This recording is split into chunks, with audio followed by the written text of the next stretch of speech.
Sebelumnya Assalamualaikum warahmatullahi wabarakatuh. Terima kasih Bapak Ibu Guru telah mau hadir di acara kegiatan seminar hari ini, dan nanti akan dilanjutkan dengan bimbingan teknis terkait pengerjaan raport untuk semester 2 tahun ajaran 2023-2024. Pertama-tama kita panjatkan puji syukur kehadirat Allah Subhanahu wa Ta'ala atas berkat rahmat dan ridhonya serta karunia-Nya kita dapat berkumpul di pagi hari ini dengan keadaan sehat walafiat. Salawat serta salam tidak lupa kita curahkan kepada junjungan kita Nabi Muhammad Sallallahu Alaihi Wasallam, yang mana kita tunggu syafaatnya kelak di yaumul kiamah. Amin. Yang terhormat Bapak Putu Prastomo selaku Kepala Sekolah SMK Negeri 1 Kendal Kabupaten Ngawi, yang terhormat rekan-rekan guru-guru hebat SMK Negeri 1 Kendal Ngawi, yang terhormat staf tenaga kependidikan SMK Negeri 1 Kendal Ngawi. Nah, santai saja, relax, nggak usah pusing-pusing. Ini hanya diseminasi, jadi penyampaian tentang budaya positif, yang mana nanti harapannya bisa diterapkan Bapak Ibu di tahun ajaran baru. Semoga di tahun ajaran baru kita lebih baik daripada tahun lalu, bahkan tahun ini. Amin. Amin. Nah, aksi nyata diseminasi budaya positif. Aksi nyata. Nah, tujuan kegiatan hari ini ada 4, Yang pertama, melalui kegiatan ini diharapkan menumbuhkan motivasi kepada Bapak Ibu guru sekalian untuk mengimplementasikan budaya positif pada lingkungan belajar atau kelas. Nah, jadi harapannya yang pertama itu. Yang kedua, melalui kegiatan ini menjadi sebuah wadah atau diskusi atau sharing pengalaman tentang penerapan budaya positif. Pasti saya yakin Bapak Ibu sudah melakukan budaya positif, baik secara sadar maupun masih belum tahu kalau itu termasuk budaya positif. Yang ketiga, melalui kegiatan ini guru mampu menentukan posisi kontrol. Posisi kontrol di sini yang dimaksud dalam penanganan masalah pada murid pada satuan pendidikan. Pasti loh, yang di manapun sekolahnya pasti ada masalah tentang anak didiknya atau peserta didiknya. Dan yang terakhir, tujuan kegiatan ini guru mampu menerapkan segitiga restitusi dalam penyelesaian masalah yang ada pada murid. Nah, apa itu segitiga restitusi? Nanti akan saya sampaikan. Mungkin tahun lalu Pak Ardian pernah menyampaikan, mungkin Bapak Ibu masih ingat atau sudah lupa. Nah, ini saya ulang kembali biar lebih menguatkan dan menebalkan pengalaman Bapak Ibu. Nah, seorang guru yang baik, seorang guru yang baik harus memiliki kemampuan mewujudkan budaya positif di sekolah. Guru yang baik itu harus mampu mewujudkan budaya positif di sekolah. Budaya positif tersebut dapat dijalankan dengan menerapkan konsep-konsep inti. Jadi ada konsep-konsep intinya. Nah, konsepnya apa saja? Yang pertama, disiplin positif. Kemudian ada nilai-nilai kebajikan. Yang ketiga, kebutuhan dasar manusia. Yang keempat, motivasi perilaku manusia. Yang kelima, keyakinan kelas. Yang keenam, posisi kontrol guru. Dan yang terakhir, segitiga restitusi.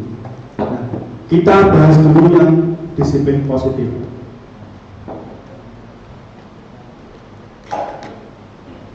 Nah, kalau berdasarkan penjelasan keilmuan, disiplin positif itu apa?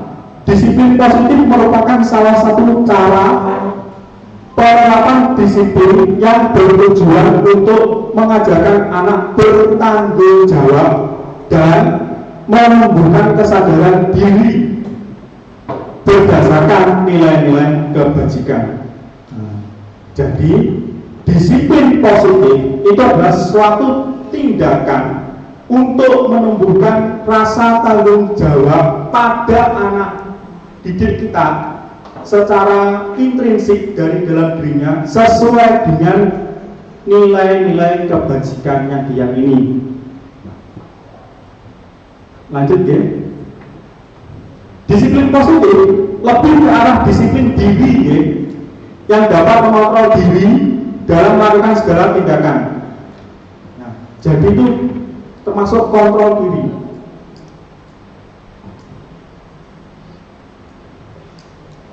Kita lanjut. Disiplin diri dapat membuat murid memahami, menyadari berdasarkan motivasi internal, motivasi dari diri anak sendiri, bukan akibat paksaan, ujian, ataupun sebuah hukuman. Jadi motivasi itu timbul bukan karena dihukum atau dipuji-puji, ya, tapi dari dirinya keluar sebuah tanggung jawab dari diri anak tersebut.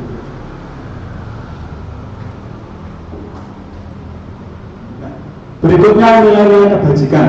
Nilai-nilai kebajikan di sini ada 5. Yang pertama pasti Bapak Ibu sudah familiar ya dengan yang namanya profil pelajar Pancasila. Yang kedua ada Primary Youth Program atau PYIP. Yang ketiga 9 pilar karakter atau Indonesian Heritage Foundation atau IHF. Yang keempat ada petunjuk seumur hidup dan keterampilan hidup. Kalau bahasa Inggrisnya Lifelong Guidelines and Life Skill. Yang kelima The Virtuous Project atau proyek nilai-nilai kebajikan. Wah, ini banyak ya. Ya pada intinya nilai-nilai kebajikan itu yang harus kita yakini bersama anak-anak. Nah, profil pelajar Pancasila pasti Bapak Ibu sudah paham ya, karena sudah tahun kedua mau ketiga ini ya kita sudah melaksanakan IKN ya, kurikulum merdeka. Dimensinya pertama ada beriman, bertakwa kepada Tuhan Yang Maha Esa dan berakhlak mulia. Yang kedua ada mandiri, kemudian ketiga berkebinekaan global, kemudian ada bergotong royong, bernalar kritis dan kreatif. Ya, ada 6 dimensi. Dari sini pasti sudah paham lah, Bapak Ibu sudah hebat-hebat. Nah, lalu ini yang termasuk The Virtuous Project atau proyek nilai kebajikan. Ini ada peduli, rajin, integritas, rasa hormat, keterus-terangan, keberanian, kebahagiaan, kebersihan, kesantunan, keadilan, pengabdian sampai ke pengertian. Itu adalah proyek nilai-nilai kebajikan. Jadi ada berapa terus? Banyak sekali ya. Nah, nanti saya berikan materinya. Jadi ada banyak yang untuk proyek-proyek nilai kebajikan. Nah, kebutuhan dasar manusia. Kebutuhan dasar manusia adalah sesuatu yang kita lakukan untuk mendapatkan apa yang kita inginkan. Itu adalah kebutuhan dasar manusia. Jadi kita itu pengen apa, yang kita harus lakukan untuk mendapatkannya. Itu adalah kebutuhan dasar manusia. Mungkin Bapak Ibu ada yang tahu kebutuhan dasar manusia? Coba Pak Sigit, apa Pak Sigit kebutuhan dasar manusia itu? Makan utama. Pak Sigit? Utamakan makan. Mancing. Kalau Pak Bujurta? Mancing itu mancing. Oh, mancing. Itu kalau berdasarkan ada 3 ya, kebutuhan primer, sekunder, tersier, ya, kebutuhan dasar. Tapi di sini ada 5. Sebenarnya ya sama saja, intinya dijabarkan jadi 5. Yang pertama bertahan hidup. Bertahan hidup meliputi apa Pak Septian? Maem Mas Alek. Oh maem. Apalagi? Minum. Minum terus? Ngemil. Ngumil. Wah ngumil lagi. Nah itu termasuk kebutuhan bertahan hidup ya, atau survival. Kemudian kasih sayang dan rasa diterima. Tuh mau gak teko ini. Milih sopo? Pak Gun. Milih sopo? Sedang lanang lho. Nah Pak Kos, kasih sayang dan rasa diterima nih bro. Komunikasi. Oh komunikasi dalam keluarga boleh. Apa Pak Budi? Oh Pak TikTok. Kasih sayang dan rasa diterima. Kasih sayangi. Ya, kasih dan Takok Basil. Apa ya bahasa Inggrisnya? Love and belonging. Iya, burung ayu betul bahasa Inggrisnya. Love and belonging. Oh, ya sedikit kalau jauh sedikit lah bahasa Inggris. Ya sakar. Penguasaan apa Pak ya? Nek menurut panjenengan penguasaan itu yang meliputi penguasaan. Power. Nah, Pak Sigit.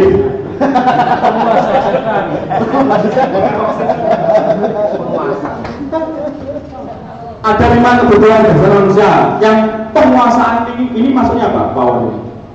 Si duwe materi tak tahu. Apa? Pak Septi. Si duwe materi kowe tak tahu. Power itu rasa ingin menang, ingin di atas segalanya.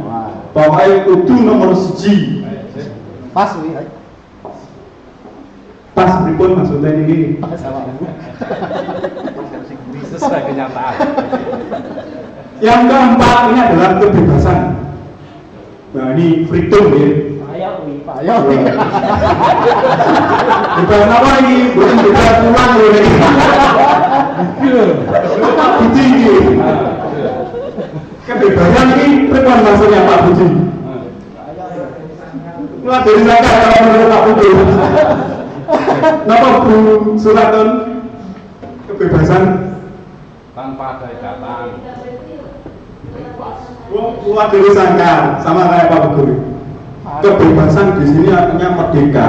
Kita itu tidak merasa terjajah dalam artian tertekan oleh orang lain. Terus ngomong. Jadi bebas bisa melakukan apa yang kita inginkan, ya, tapi bebasnya tanggung jawab. Nah, kesenangan pasti Bapak Ibu sudah tahu ya kesenangan apa yang kita senangi ya. Bisa live streaming, bisa nyanyi, nge-film, TikTok, nonton YouTube, main sosial media lainnya, itu termasuk kesenangan. Wah, jangan suap ya, bahaya itu.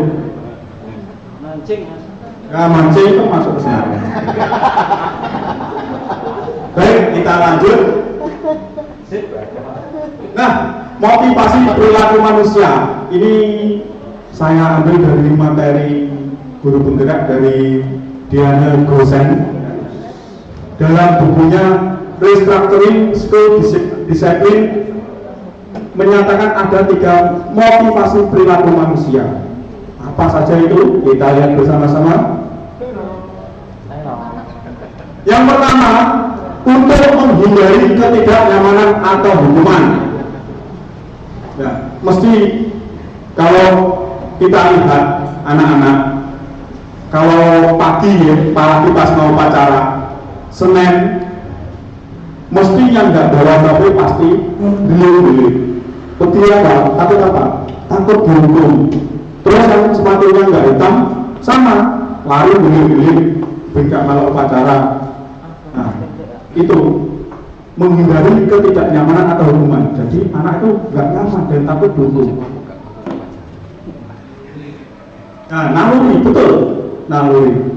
Misalkan ada yang rambut panjang, pasti mau berpapasan dengan bapak ibu gurunya, dia pasti melipir, pakai rute jalur lain biar nggak berpapasan. Mungkin takut dipotong, takut dimarahi, takut dibawa ke BK. Nah, yang kedua, untuk mendapatkan imbalan atau penghargaan dari orang lain. Nah, ini mau melakukan apapun, kalau dapat pujian, dapat opah itu bahasa Indonesianya dapat rasa terima kasih. Jangan seperti itu, ya. Iya. Yang terakhir, untuk menjadi orang yang mereka inginkan dan menghargai diri sendiri dengan meyakini nilai-nilai yang dipercaya. Jadi ini sadar sesuai dengan keinginannya dan keyakinan sesuai ke nilai-nilai kebajikan. Jadi dia mau melakukan sesuatu itu karena dia percaya pada dirinya dan itu tidak merugikan orang lain. Nah, seperti itu. Next, kita lanjut. Nah, Bapak Ibu, harapan saya mulai tahun ajaran baru ini kita berubah bersama-sama lebih baik. Jadi kita tinggalkan identitas gagal. Identitas gagalnya apa, Mas? Identitas gagal itu termasuk menghukum. Menghukum itu adalah identitas gagal. Contoh ini, telat masuk kelas dikon OT melayu-melayu, itu termasuk menghukum. Apa dampaknya? Itu dampaknya berkembang kepanjangan. Pertama, malu. Isin, orang kisah ini zaman HP di video kancane tinggal status kira-kira yang jadinya jadi bocah mata itu isin boten. Boten.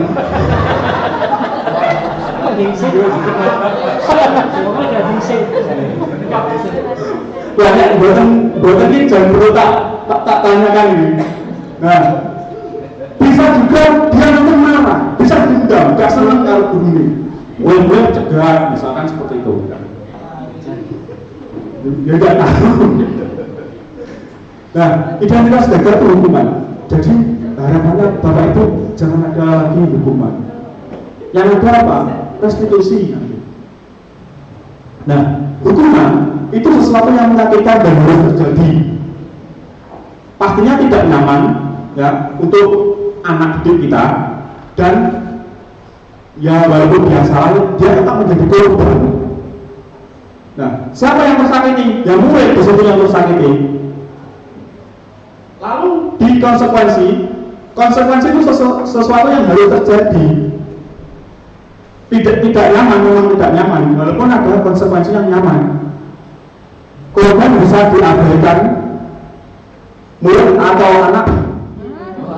Harus, alhamdulillah. Lulus. Enggak usah pakai mic-nya, Mas. Wes lali iki. Wes buyar. Sambil duduk ya. Sambil minum, mangga. Suaramu Salah buyar. Kayak dikliak. Rekamannya aman, Mas. Nah, Boleh cari aman. Wes. Nah, yang terakhir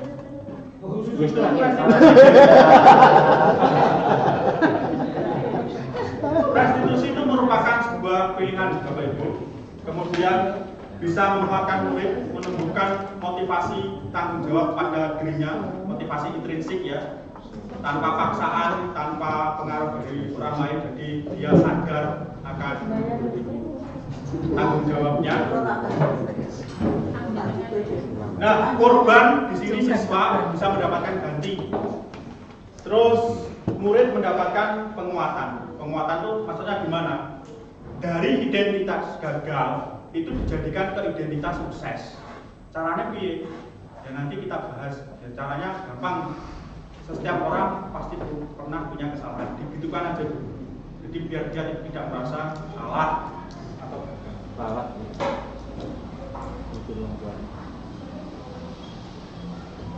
Ini sebenarnya ada apa ya, tanya jawab dengan panjenengan, tapi kok Gak apa-apa tanya mas. Bagaimana? Gak apa-apa tanya mas.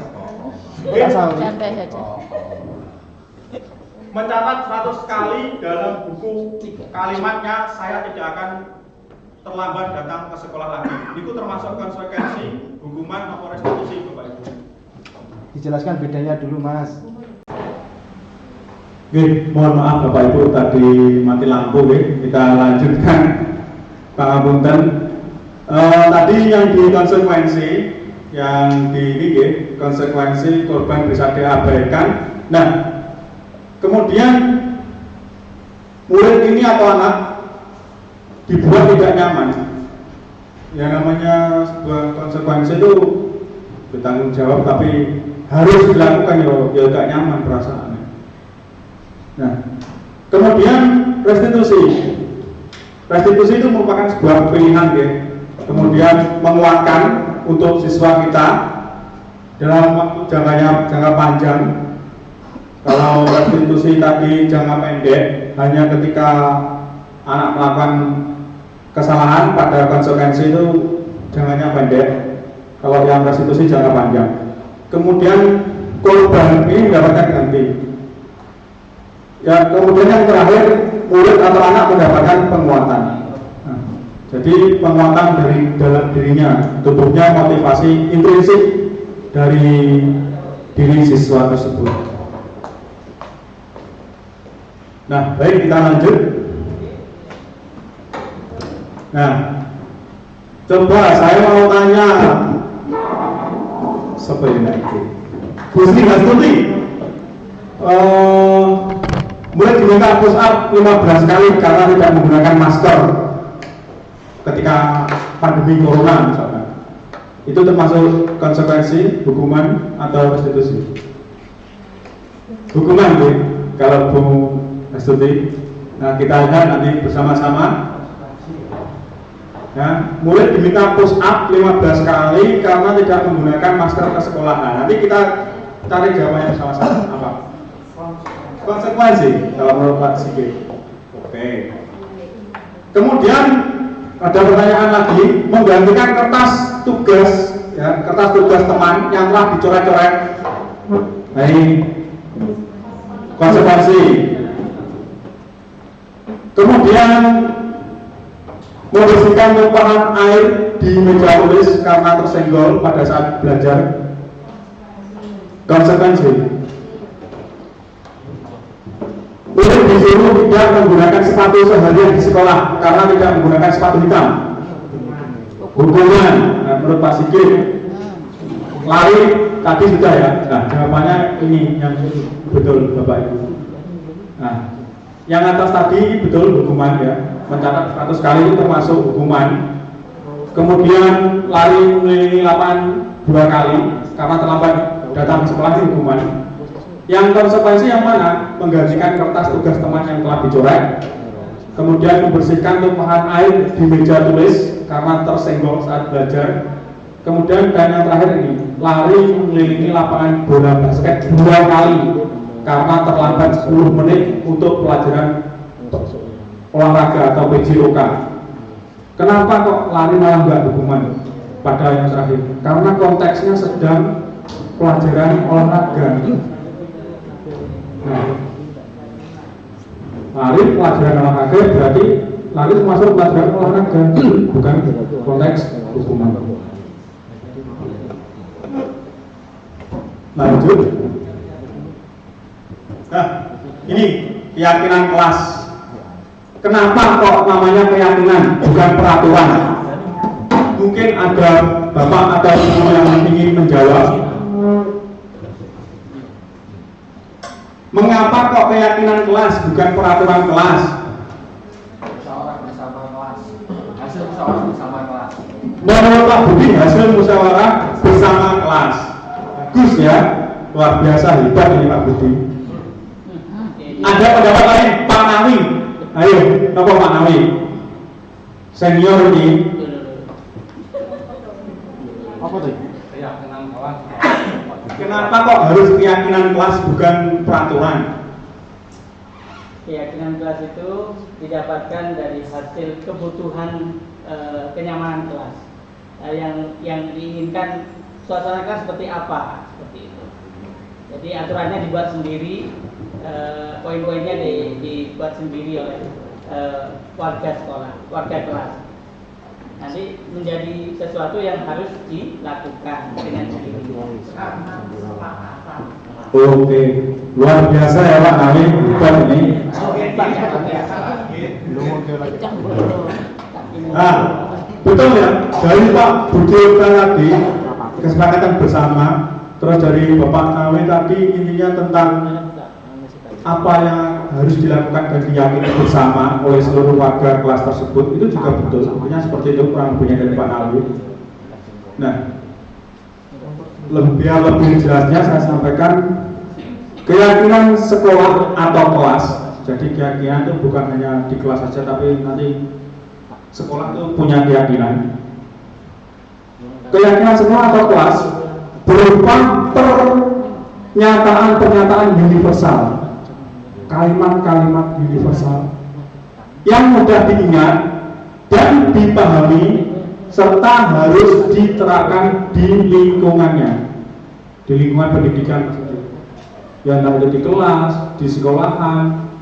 Nah, jadi kalimat atau pernyataan-pernyataan universal yang mudah diingat dan harus diterapkan. Intinya positif, ya, bukan kalimat-kalimat negatif, positif.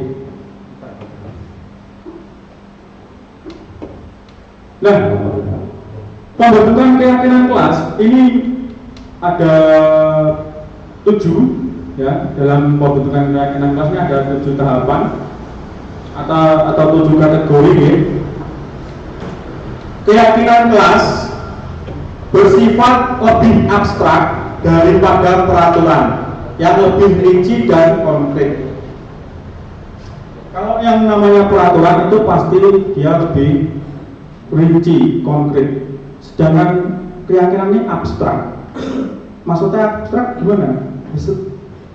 Masing-masing siswa, masing-masing dari kita pun juga berpikirnya berbeda, punya impian yang berbeda-beda. Oh, saya pengen SMK Negeri 1 Kendali seperti ini. Nah, antara saya dengan Pak Kus berbeda. Nah, kemudian yang kedua, keyakinan kelas berupa pernyataan-pernyataan universal yang tadi sudah saya sampaikan di awal.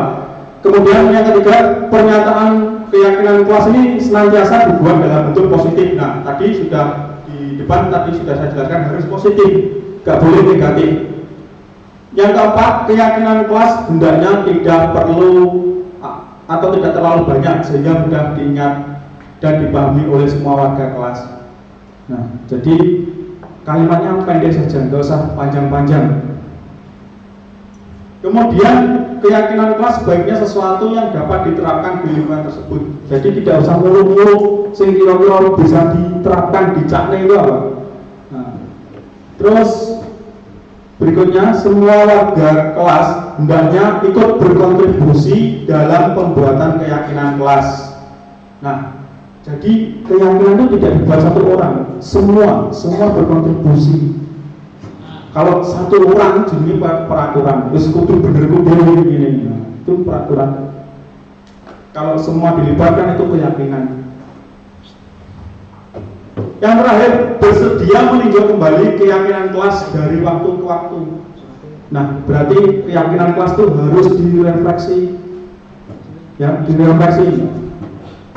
Apakah sudah sesuai atau perlu diperbaiki, dirubah agar terciptanya, kalau keyakinan kelas itu ya untuk pembelajaran yang bermakna dan menyenangkan, kalau sekolah ya agar sekolahnya lebih bagus lah dalam segi banyak hal seperti kedisiplinan, kemudian kompetensinya meningkat, penguasaan teknologinya bagus. Nah, itu termasuk impian. Next, kita lanjut. Nah ini video aksi nyata membuat keyakinan kelas ya. Minta tolong Mas Erwin dioperasikan.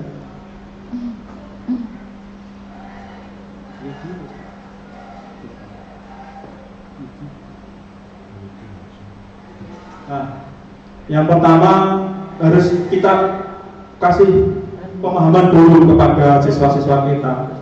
Bukan langsung membuat sebuah keyakinan, ayo dari keyakinan kelas, bukan. Kita jelaskan keyakinan kelas itu apa, di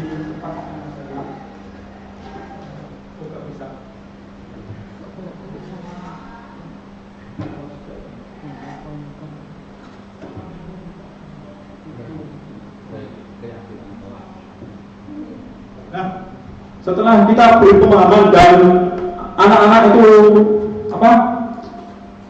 menulis di kertas warna-warni itu, kemudian ditempelkan di papan tulis, kemudian dari situ kita gali bersama. Setiap mimpi anak antara satu dan yang lain termasuk gurunya itu berbeda. Kita gali, kita olah keyakinan yang banyak itu menjadi beberapa keyakinan yang masuk akal, dapat diterapkan dan positif. Contohnya seperti ini. Fokus dalam pembelajaran. Kalimat positif, pendek, bisa dieling-eling. Selalu melakukan yang terbaik. Nah, selalu berusaha menjadi yang terbaik. Kemudian berpartisipasi saat kamu bisa. Berpartisipasi saat kamu bisa itu maksudnya apa? Ketika guru memberikan pertanyaan, baik itu pertanyaan pemantik maupun sesi tanya jawab presentasi, ya harus berperan aktif siswanya, jangan pasif. Nah, terus menghormati semua orang. Ya, semua orang seluruh warga kelas tersebut, tidak membedakan dari latar belakang, agama, ras, ekonomi, sosial, dan budaya.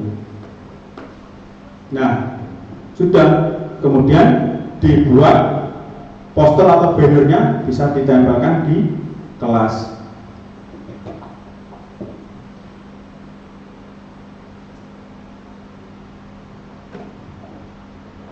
Posisi kontrol guru. Nah, ini berkaitan tentang posisi kontrol guru.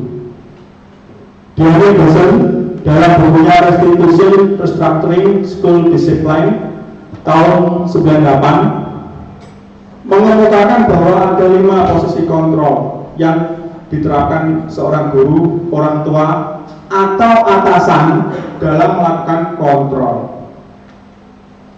Nah, ini tugas kita nih Bapak Ibu, harus tahu kita itu posisi kontrolnya ketika menghadapi siswa itu di posisi yang mana. Ada 5 posisi kontrol restitusi, jadi sudah tidak ada lagi menghukum konsekuensi, ya, tapi restitusi. 5 posisi kontrol restitusi. Yang pertama, guru sebagai penghukum.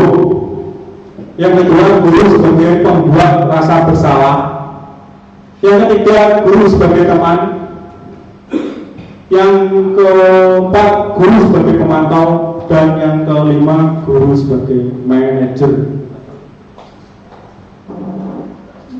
Dari kelima posisi guru, menurut Bapak Ibu, panjenengan itu posisinya berada yang di mana? Manajer yang paling keren. Bukan manajer. Gak ada yang pengen jadi teman. Biasanya kalau muridin say hi,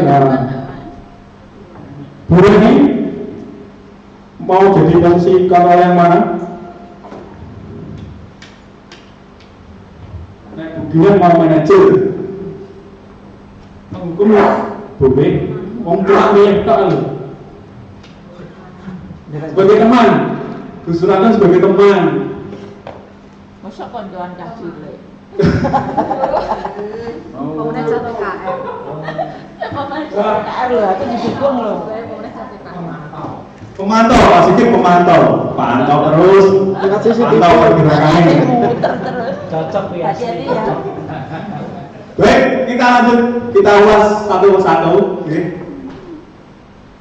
Guru sebagai penghukum, ini seorang penghukum bisa melakukan sebuah hukuman ya, baik fisik maupun verbal. Hukuman itu bisa fisik maupun verbal kata-kata. Oh, Pak Sigit. Monan wong tak gelem. Ya, Pak Sigit nanti berubah di tahun ajaran baru. Apa? Nah, Power Ranger. berubah jadi lebih baik. Mereka berapi. Ya, sudah baik tapi ditingkatkan lagi. Aman baik ya. Nggak amat baik. Nah, kalau bisa ya jangan jadi penghukum. Ya jangan jadi guru penghukum. Positif hukum. Maju. Nah, Sing ngomong Usah. Yo biasa Mas Gen senang. Ya, saya nggak pernah ya. Mas Sigit. Nah, guru membuat rasa bersalah. Ya jangan jadi membuat rasa bersalah. Contoh nih, misal Pak Sigit ini murid saya, gara-gara PR. Terus saya mendekati Pak Sigit. Walah, Mas Git,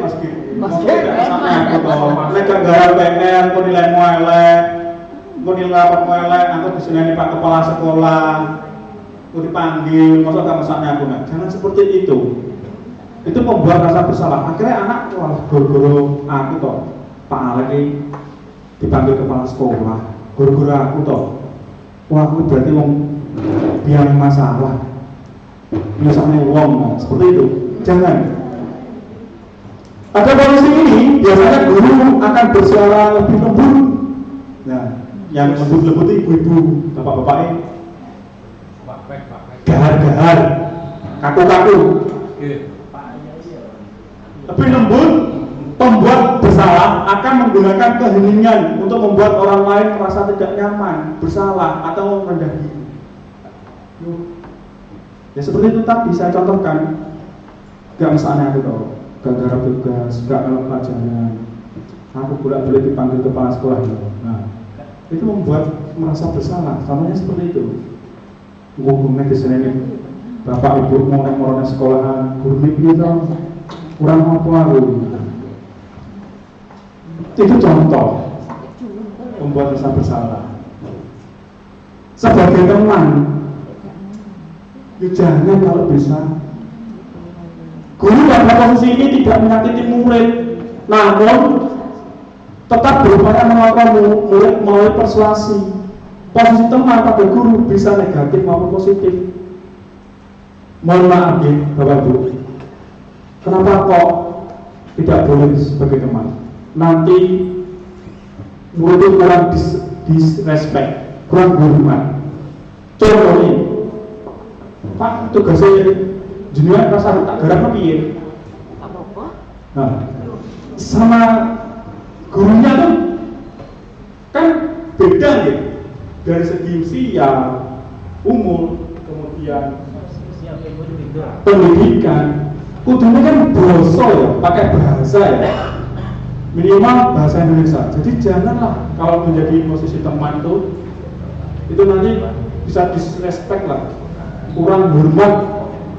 Ada kalau bukan ini agar tugas baru dewe ngapo, mau kita dolan yang main, tapi habis beres. Jangan seperti itu. Posisi pemantau pilihan Pak Sigit nih. Mantau tok gak tau ngaco. Pemantau berdasarkan pada peraturan dan konsekuensi. Dengan menggunakan sanksi atau konsekuensi kita dapat memisahkan hubungan pribadi kita dengan murid. Ini biasanya kadang saya juga memantau. Maksudnya dalam artian ketika ada lewat saya tegur juga, Mas rambut mulu, acak-acakan dulu cukur-cukur kono lho. Nah seperti itu. Nah, atau mungkin baju tidak dimasukkan, ya Mas, baju dimasukkan. Sing rapi ben ganteng. Atau juga negur di sini. Kan kita mengamati tok gak ngomong. tapi tetap ditegur. Dan mengamati tok menengah ngapain? Mantau. Yang ngono pakai teropong bukan ya? Lapor. Gambar itu lho. Gambar itu benar. Selamat malam, Mas.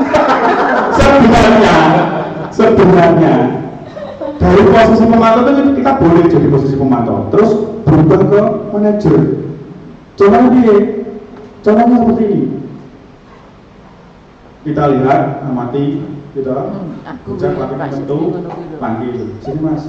Nah, kenapa berjadi keluar? Ditanya baik-baik. Anu pak, kayaknya kekecilan. Oh, apa dari sekolah seragamnya kayaknya kurang panjang, misalkan seperti itu. Kita tanya terus sampai dia motivasinya keluar, rasa tanggung jawabnya kalau dia salah. Akhirnya kan dia, ya pak mohon maaf saya masukkan. Nah itu sudah termasuk inisiatif. Jadi manajer ini posisi di mana guru berbuat sesuatu bersama murid. Berbuat sesuatu ini maksudnya interaksi. Nah, Iya toh. mempersilahkan murid mempertanggungjawabkan perilakunya. Nah, baju umat itu mesti harus dimasukkan. Mendukung murid agar dapat menemukan solusi atas permasalahannya sendiri.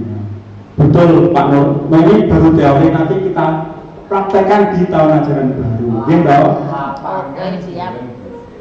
Lagi ini di teori dulu oke kita caknya di tahun ajaran baru. Oke? Siap. Oke, siap, Pak Khalid, siap. Iya, siap.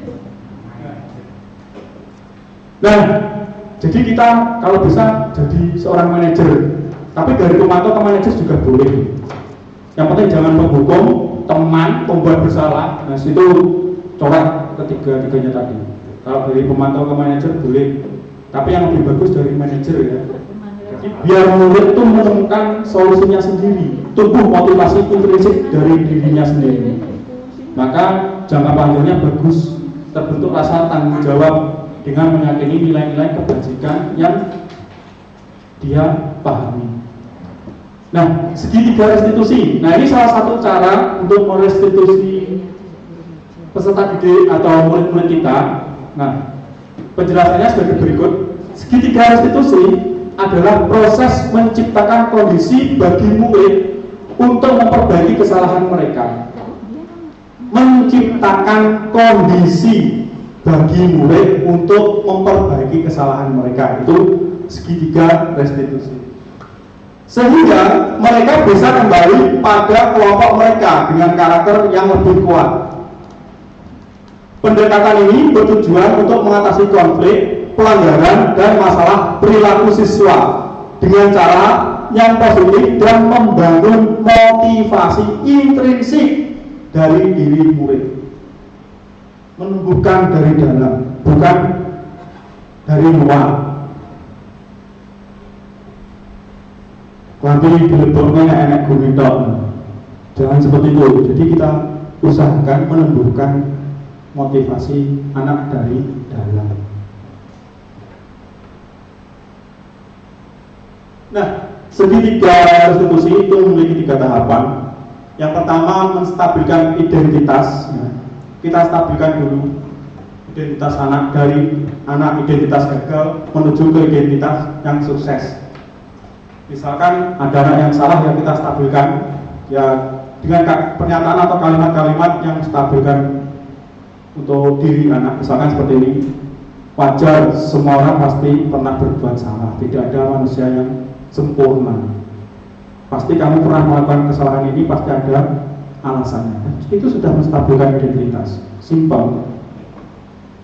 Kemudian validasi tindakan yang salah. Oke. Nah, validasi tindakan yang salah. Contohnya, kamu datang terlambat itu menurunmu sesuai keyakinan enggak? Keyakinan kelas atau keyakinan sekolah yang sudah kita buat bersama. Nah, harus punya keyakinan dulu. Keyakinan tadi berisikan nilai-nilai kebajikan. Setelah validasi tindakan, kita sudah dapat jawabannya dari anak didik kita, siswa.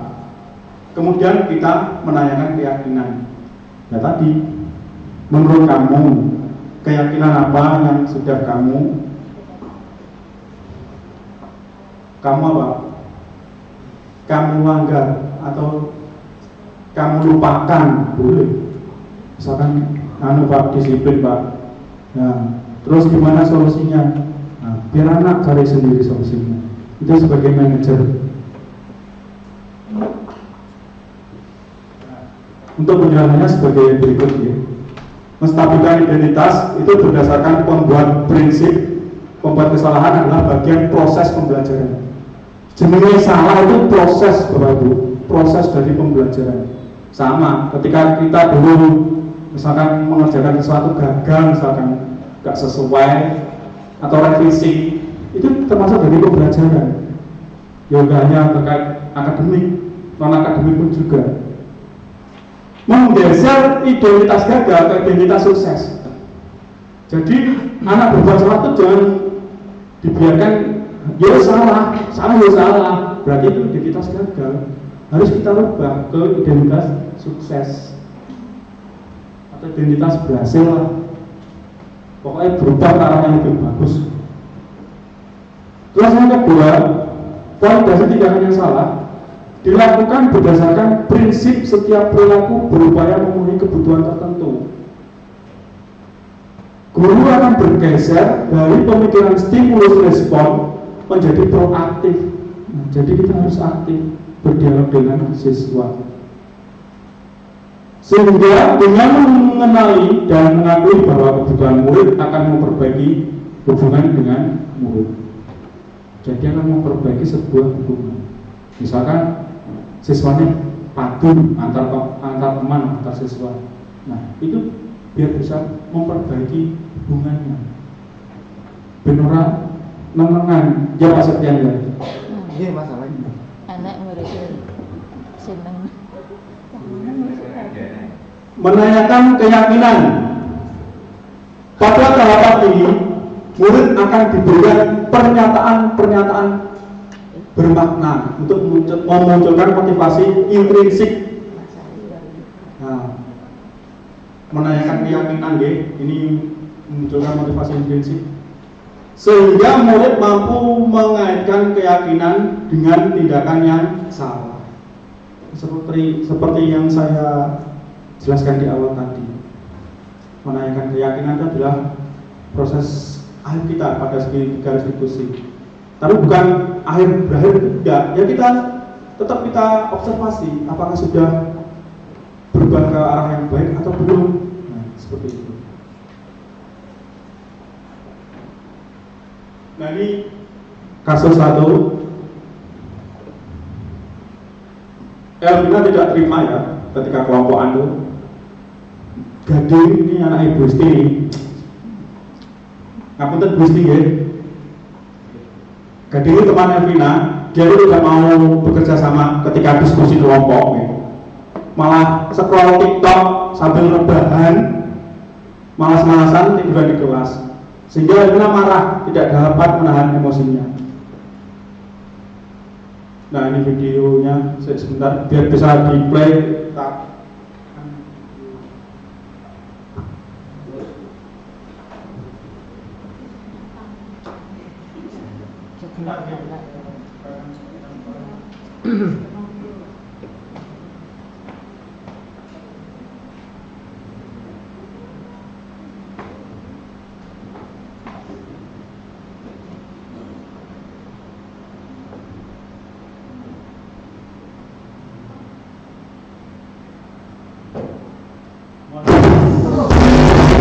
Maaf karena suaranya kecil untuk saya.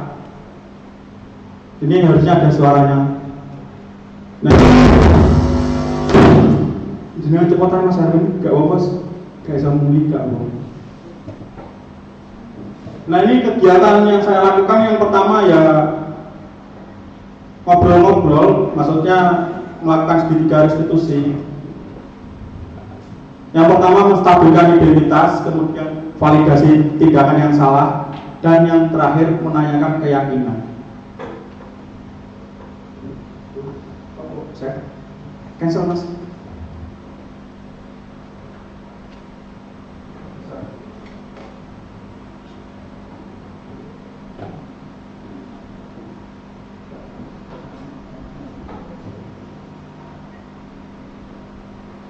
Langsung aja mas, nggak usah setel mas. Nah, jadi ini contoh aksi nyata saya dalam penerapan segitiga restitusi. Di berikutnya mas, kasus 2 aja. Kalau yang bawahnya itu testimoni ya, testimoni perubahan di mana perasaannya Elvina saya tanyai setelah Pak Alek lakukan restitusi, jawabannya senang. Kalau biasanya kalau saya tuh malah dimarahi Pak, nah, kayak gitu. Tapi ini enggak, lebih bagus lah gitu. Lanjut Mas Erwin. Kasus 2. Pangapunten Ibu Gusti, ini anak-anak Ibu Gusti ini soalnya.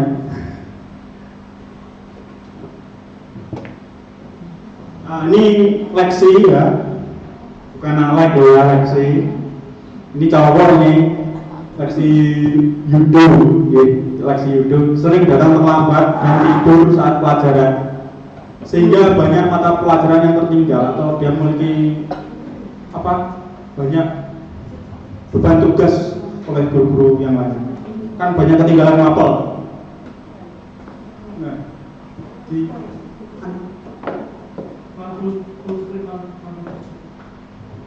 minta tolong benar Mas Erwin.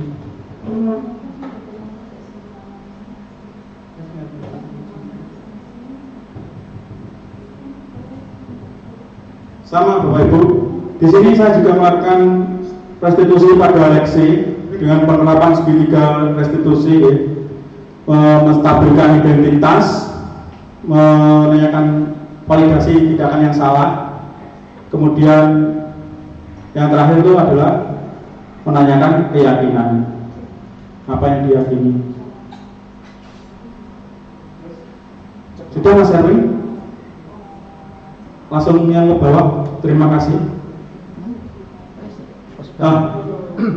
Sekian, terima kasih Bapak Ibu, presentasi diseminasi budaya positif dari saya. Saya harapkan dalam forum ini terjadi sebuah diskusi ya, sharing tentang pengalaman-pengalaman Bapak Ibu semua. Saya yakin Bapak Ibu guru yang hebat ini pasti memiliki pengalaman-pengalaman hebatnya terkait budaya atau disiplin positifnya. Monggo boleh sharing. Ini forum ini diskusi sharing bersama, kita bertukar ilmu pengalaman. Monggo, mungkin ada mau yang ditanyakan juga boleh. Monggo, silakan kalau ada.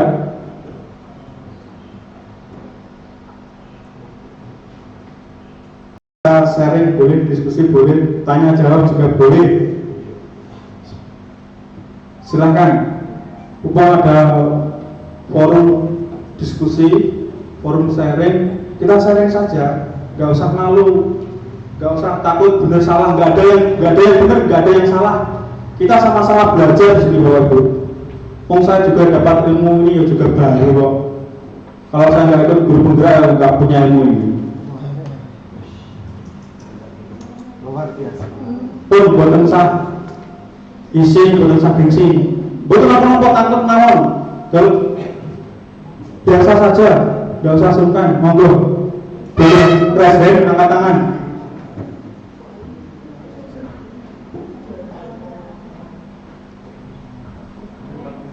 Ye, Bu Karti, monggo. Anu, berdiri Bu. Bos ngatur Bu. Ye, pakai mic nawon. Ye, Bu Karti. Lupa ya. Tadi saat menyampaikan ada benar untuk berbicara benar ada bertanya, tapi sudah Lupa. tertindas dengan beberapa materi yang lain. Seingat saya saja. Tadi untuk anak-anak yang disiplin positif kita tidak menghukum atau tidak boleh yang lainnya. Kita tunggu kesadaran anak timbul hati nuraninya sendiri untuk sadar. Ya kalau ditunggu nggak ada sadarnya, sedangkan itu biasanya kalau ada tindakan hukuman atau yang lainnya itu adalah mendak dimbar ya, tidak ada apa-apanya. Terus ini terus saya seperti itu bagaimana Pak? Sampun di kemauan. Iya. Terima kasih Bu Karti. sebenarnya kita tuh bukan menunggu ya kita tuh harus beraksi, harus bergerak. Kalau diam ya anak ini tidak berubah, mungkin ya ini real mau anaknya seperti itu. Nah ya dibuatkan kesepakatan atau keyakinan sekolah. Nah, bisa di banner, ditempel di depan, nah, seperti itu. Kemudian kalau ada anak yang masih belum sesuai dengan kesepakatan atau keyakinan gimana? Ya kita tidak lanjut. Yang tidak lanjut siapa? Ya kalau di situ ada guru gurunya, kalau di situ ada wali kelasnya, ya wali kelasnya. Kalau di situ ada guru BK-nya, guru BK-nya.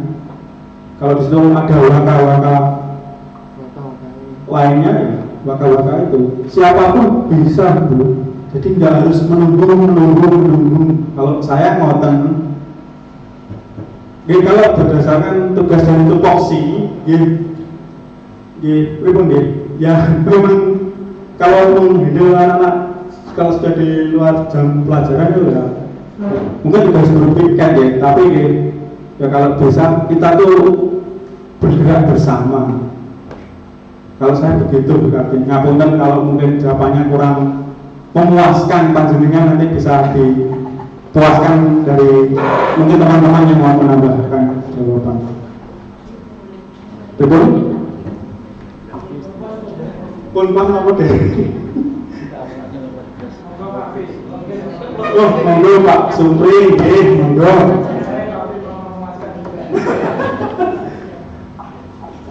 Terima kasih. Saya coba untuk mungkin ini karena banyaknya keterbatasan, mungkin update-nya jauh tertinggal daripada yang muda-muda. Begini ya Pak, Mas Alek, Mas lebih muda.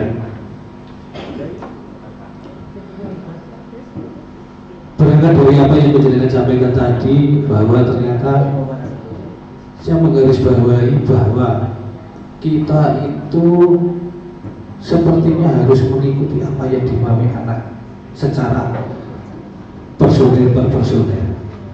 Jadi berangkat dari apa yang namanya tadi yang saya tahu, hal-hal yang berkaitan dengan karakter anak satu persatu itu saya beda. Berarti kita ini disiapkan untuk meladeni anak satu persatu sesuai dengan karakteristik mereka. Terus begini, hal-hal yang berkaitan dengan kedisiplinan. Berarti saya menganggap bahwa di sekolah itu tidak boleh ada yang namanya tata tertib. Terus tata tertib itu berkaitan dengan keteraturan. Nah, tata tertib itu kalau sudah diciptakan, barang siapa yang melanggar tata tertib, di situ ada sanksi. Berarti kalau tidak ada sanksi, apa yang namanya tidak berlaku, apa yang namanya reward dan punishment. Ini terus nanti menyambung apa yang disampaikan Bu Harti. Nek bocah gak boleh di kasar, gak boleh dilawai, gak boleh ditegur, gak boleh diukur. Kita hendaknya jadi manajer saja. Berarti kita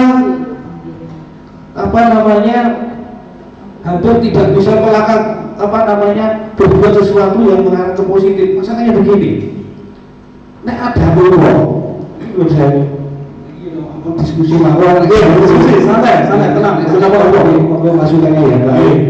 Bagus Mas. Kalau adanya orang, adanya kita, bocah ini nek lakukan dituturi sidik. Mulai dari pendekatan, mungkin dia kadang kalah jadi teman walaupun dengan tadi tidak memperbolehkan.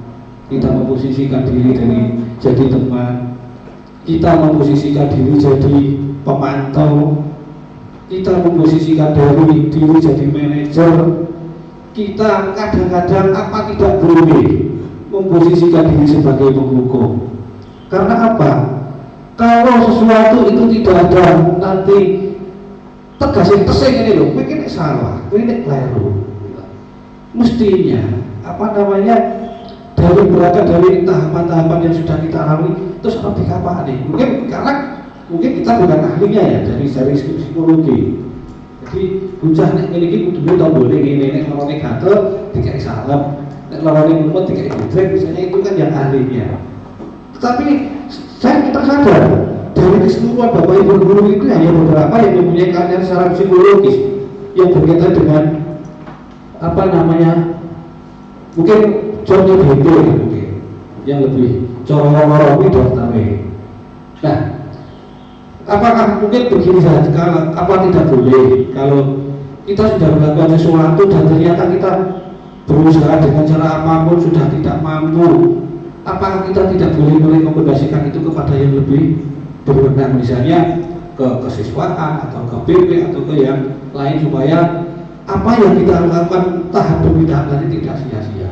Mungkin itu waktunya, mohon maaf karena ini keterbatasan saya. Lagi saya bawa dan sebesar besarnya. Sekian Mas. Terima kasih Pak Pri, luar biasa sekali pertanyaannya, sangat luas ya. Tepuk tangan, ini luar biasa ya, hebat pertanyaannya. Begini Pak Pri, kita sebenarnya ya, kita semua sebagai guru tuh memang sesuai filosofi pendidikan dari Ki Hajar Dewantara. Guru itu harus berhamba pada murid, bukan berhamba terus grosok karo murid, enggak. Maksudnya berhamba pada murid itu kita memang harus memfasilitasi, menjadi seorang fasilitator, baik murid itu dalam pembelajaran, kemudian mungkin dia mau bercerita keluh kesah dan lain sebagainya. Nah, untuk menjadi seorang posisi teman dan lain-lain terus kemudian menghukum, sebenarnya kita lihat dari dampak jangka panjangnya. Nah, kenapa misalkan di sekolah kita ini, mohon maaf ya, mungkin siswa-siswanya seperti itu enggak saya sebutkan seperti itu. Kenapa? Karena satu, mungkin dari salah satu faktor itu tidak bergerak, pasif. Itu yang saya lihat. Satu, gimana? Bukan saya bermaksud menilai atau apa, tidak. Yang kedua, memang jangan menghukum, jangan menggunakan verbal ya, ataupun fisik kekerasan. Ya, mohon maaf sekali, karena kita di sini itu di instansi pendidikan. Kita sebagai pendidik tentunya punya ilmu, punya hati nurani, punya akal sehat dan pikiran. Nah, untuk mendisiplinkan anak-anak, apakah tata tertib tidak harus ada di sekolah? Ada, tapi dengan poin-poin keyakinan tadi, dengan kata-kata positif, membangun. Nah, gimana agar anak itu bisa disiplin? Mohon maaf, bukan saya untuk mendahului apa-apa, enggak. Kalau menurut saya, satu, dibentuk tim kedisiplinan. Kedisiplinan itu maksudnya bukan bocah dihukumi enggak. Tim kedisiplinan itu memantau. Kira-kira ada anak yang misalkan baju keluar atau pas itu loh, masuk sekolah aja. Nah, mohon maaf ini, ya seharusnya kalau di sekolah-sekolah lain kan ada bapak ibu guru yang di gerbang menyambut siswa-siswanya, pangapunten sadar ini. Nah itu kan, itu bisa sebagai seorang tim, gak harus disuruh dari, misalkan dari Pak Guru atau siapa, kita sendiri harus tim belum sadar diri kalau menurut saya. Mohon maaf sekali. Jadi misalkan anak baju keluar pas mau masuk sekolah, baru sampai gerbang, ya Mas, ya baju dimasukkan. Udah gitu toh. Insya Allah anak tertib. Kalau nggak ada, ibaratnya nggak ada sosok, bukan pengendali terus, nggak ada sosok yang mendisiplinkan siswa. Ya mohon maaf, siswanya mudah itu, maksudnya dalam artian ya seperti itu terus. Nah, memang tugas kita itu seperti itu, harus terus membawai, menaungi, membimbing anak. Memang tugas guru. Itu yang saya dapat dari guru penggerak kurang lebih seperti itu. Kayaknya ini sama kalau di PPG saya rasa tentang filosofi gajah dewantara. Seorang guru itu harus berdampak pada murid. Bukan berarti kita tuh berada di bawah murid brosor itu enggak. Kita menjadi seorang fasilitator, memfasilitasi peserta didik baik kebutuhan akademis maupun non akademis. Nah, mungkin yang kedua, gimana cara mendisiplinkan anak? Menurut saya dibentuk, itu sebenarnya dibentuk kepanitiaan khusus yang tentunya meliputi wakasek kesiswaan, kemudian guru bimbingan konseling juga, kemudian wali kelas dan guru piket. Sebenarnya bisa kalau menurut saya lebih. Jadi semuanya ayo bergerak bersama. Kalau saya seperti itu. Ya mohon maaf karena akibatnya ada sosok tadi mungkin yang mendisiplinkan. Yang saya tahu nih, panjenengan semua mendisiplinkan. Yang saya tahu contohnya Pak Muji, gak gampang. Berseneng mesti nyamai sama Kak Sigit, mesti ngotot bocah, gitu. Nah, memang diperlukan seorang sosok sebenarnya. Itu kalau menurut saya, sosok bukannya ditakuti, tapi dihormati dan jadi teladan. Barangkali seperti itu Pak Wali, ngapunten Kak, ilmu saya juga masih belajar. Mungkin bisa oke, bro.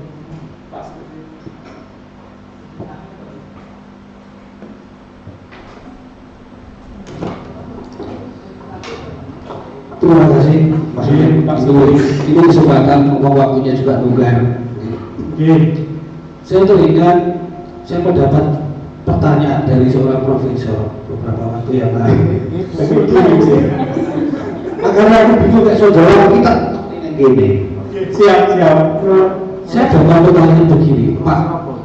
Jangan tahu jumlah siswanya di SMK Kendal itu berapa? Laki-lakinya berapa? Perempuannya berapa? Jurusannya berapa? Guru yang daftar berapa? Laki-lakinya berapa? Yang ditolak berapa? Berapa dari pertanyaan itu? Terus deh, jangan nggak tahu anak-anak didik jenengan harap garap caranya piye. Mereka itu latar belakangnya apa? Terus inputnya itu bagaimana? Jadi jenengan jadi guru nggak tahu anak didiknya seperti apa, latar belakangnya apa, jenengan garap piye? Aku boleh nggak lingu Mas? Pertanyaan seperti itu. Kebetulan pada saat itu kita juga nggak tahu si daftar ini biro, si keterima biro, laki-lakinya berapa. Pada dasarnya begini Mas, saya cuma ingin menyampaikan sesuatu. Kalau bisa di awal itu ada namanya sebuah catatan pribadi bagi siswanya, semacam kuesioner lah. Jadi data lengkap pribadi anak, termasuk mungkin kalau dulu mungkin datanya BP lah, kalau saya sekolah dulu ada datanya BP, mulai dari hal yang disukai, tidak disukai, cita-citanya apa, barangkali itu sedikit bisa dijadikan dasar untuk memulai bagaimana kita harap bocah itu sesuai dengan apa yang diinginkan mereka, sesuai dengan minat bakat minatnya, sesuai dengan peraturan sekarang. Jadi saya guru kalau ngadili murid nggak ngerti karena murid awalnya seperti apa terus ngadili piye cara. Betul ya. Maka dari itu ini atensi mudah-mudahan nanti di awal tahun pelajaran baru, siswa-siswa baru itu ada semacam identitas yang khas lah. Jadi termasuk sebagai dasar awal untuk mengarahkan anak sesuai dengan bakat dan keinginannya. Mungkin ini masukan saja, barangkali nanti bermanfaat untuk semuanya. Cara negara mulai tadi dari Pak Subrati. Terima kasih Pak Supri, luar biasa sekali. Memang bukan saya membandingkan bukan saya membandingkan. Kalau sesudah PPDB itu biasanya diadakan rapat. Jadi semua itu disampaikan, kita dapat murid sekian, jurusan ini sekian, Kemudian pada MPLS, ini di sekolah saya yang dulu ngapunten loh, ya. Itu terus kemudian dibuatkan seperti apa bu? Angket pak, angket tapi dicetak. Nah itu dibagikan kepada siswanya, misalkan kegemaran atau ekstra yang disukai, bukan masalah senang pelajaran apa enggak, tapi dia ekstranya yang dibuat angketnya. Kemudian nama orang tua, pekerjaan orang tua apa, maksudnya latar belakang lah, menggali latar belakang anak. Nah jadi seperti itu. Ketika sudah seperti itu, nanti hasilnya itu dibagikan kepada wali kelas yang tahun ajaran baru ini. Ini loh datane angkate anak didik panjenengan. Jadi nanti wali kelas bisa di situ berarti mapping lah, memetakan jadi kebutuhan anak, misalkan dari latar belakangnya berbeda-beda, non sewu banget anak yang kurang duit setengah karo duit, nah itu kan berjuang berbeda, mohon maaf dulu. Nah seperti itu. Jadi kalau di sana ngoten niku semoga di sini berguna lebih baik lah ngoten Pak Supri. Saya tidak punya kuasa dan kewenangan apa-apa. Ya, mungkin Bapak Ibu guru yang lain boleh monggo sharing lagi. Pak Sigit juga boleh monggo.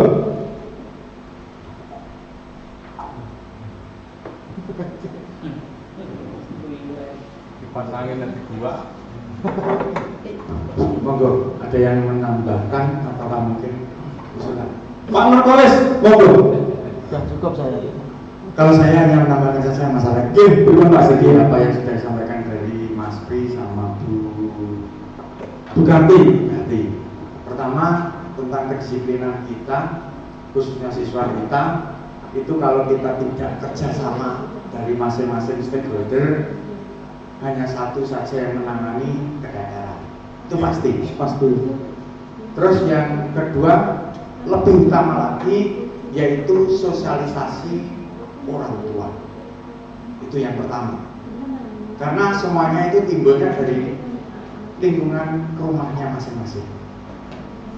Mengingat hanya pembelajaran di sekolah itu berapa jam, di rumah berapa jam, perbandingannya sudah banyak sekali. Jadi pertama perlu kita sosialisasikan ke orang tuanya. Terus kedua, stakeholder yang ada di sekolah saling mendukung. Intinya seperti itu. Mungkin itu saja tambahan dari saya Pak Alek. Terima kasih Pak Sigit. Betul nih dari Pak Sigit, disampaikan Pak Sigit. Terus saya juga mau menambahi fungsi tugas pokok itu jangan dilupakan, itu harus dijalankan. Karena kalau masih ada di SK, itu ya juga harus dijalankan. Jangan pasif. Harusnya malu kalau menurut saya.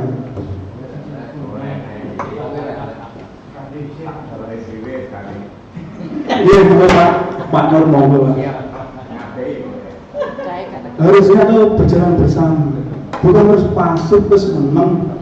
Non saya jaga nih, tak sebut aja jaga nih Pak Muji lah, ya gampang. Lalu langsung jangan kita Pak Muji. Ya jangan ya. Kalau bisa kita berjalan lah. Harapan jenenge manusia berharapan juga boleh. Semoga tahun ajaran baru ini kita lebih baik lagi. Amin. Dan anak-anak bisa lebih tertata. Untuk informasi, informasi apa piye? Ayo. Itu semua tergantung dari Bapak pimpinan, ya. Informasi apa piye? Dan Saya terus aja separuh-separuh. Muni siap menerima informasi. Informasi siap nih. Pak Buku. Siap. Voting informasi. Yang namanya tugas tanggung jawab itu harusnya dilaksanakan Bapak Ibu. Jangan pasif mengandalkan 1-2 orang, kasihan. Masalah nih, sumpah masalah. Enggak betul. Sih ngomong dengan Pak Kes. Betul? Nggih, Pak Lek. Ya, kalau punya hati dan perasaan itu harusnya paham. Apa? Nggih, Pak Lek. Ada. Paham.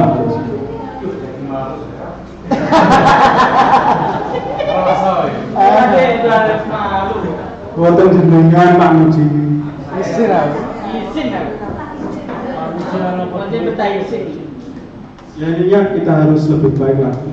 Nggih, Pak Lek. Kemudian untuk tadi angkat dan kawan-kawan, mungkin Bapak Ibu Guru BK juga bisa aktif lagi. Wong minta jamnya Bapak Ibu Guru lain, nggak usah lewat Pak Mahfud Guru, langsung insya Allah dikasih kok. Misalkan mau angkat, mau masuk ke kelas, mau menyampaikan angkat, siapa yang mau melanjutkan misalkan dalam nilai tadi ya, yang disinggung nilai Pak Buku tadi, siapa yang mau melanjutkan, jadi pemberian nilai pun juga tidak kecil-kecil, maksudnya tidak kecil, memang di perguruan tinggi negeri apalagi itu rata-rata 80 ke atas, 85 lah paling rata. Tapi jadi pripun kayak nilai murah tapi bayar ngono gak sesuai kemampuannya juga tanggung jawab kita nih. Lah piye lho? Gurumu sapa biyen? Pak Lek. Pak Nurlis. Intervensi awal Pak Nurlis guyon. Orang masalah, Mas. Los. Bahasa Indonesia di atas 85. Wah, Los. Nggih, mungkin ada pertanyaan atau unek-unek terkait budaya positif di sekolah kita. Boleh monggo sharing, kita sharing di sini. Tujuan saya itu sharing. Hanya menyampaikan materi tadi juga sharing. Ayo kita sharing, bercerita monggo. Pak saya punya ide ini loh sebenarnya bagus malah. Kok menawa siapa tahu ngono lho kok dino. apa-apa lurus bagus sih. Gini Pak, ide ini ngarep dipasang apa rambu-rambu.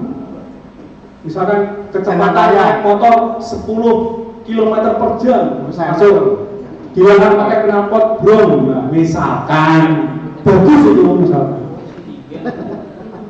Gimana Pak Nur? Iya. Oh jenis usul masalah direalisasikan kan gitu monggo ngono. Mungkin ada usulan, masukan, unek-unek kita saling bersama. Wah Pak kangelan ngadepi bocah iki lho aku iki jane.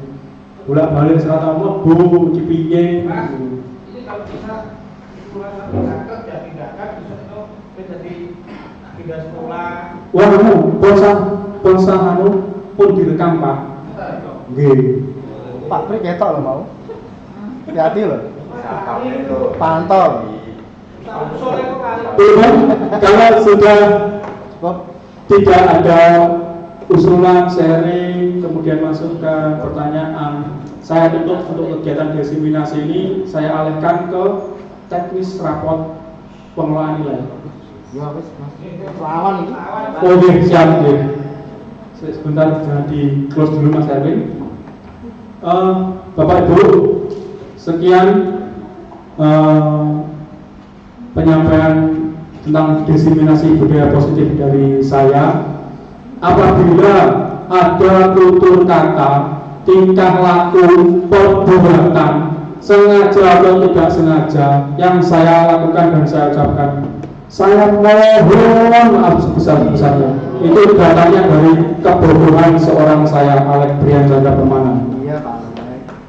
Kurang lebihnya saya mohon maaf. Wabillahi taufiq wal hidayah. Wassalamualaikum warahmatullahi wabarakatuh.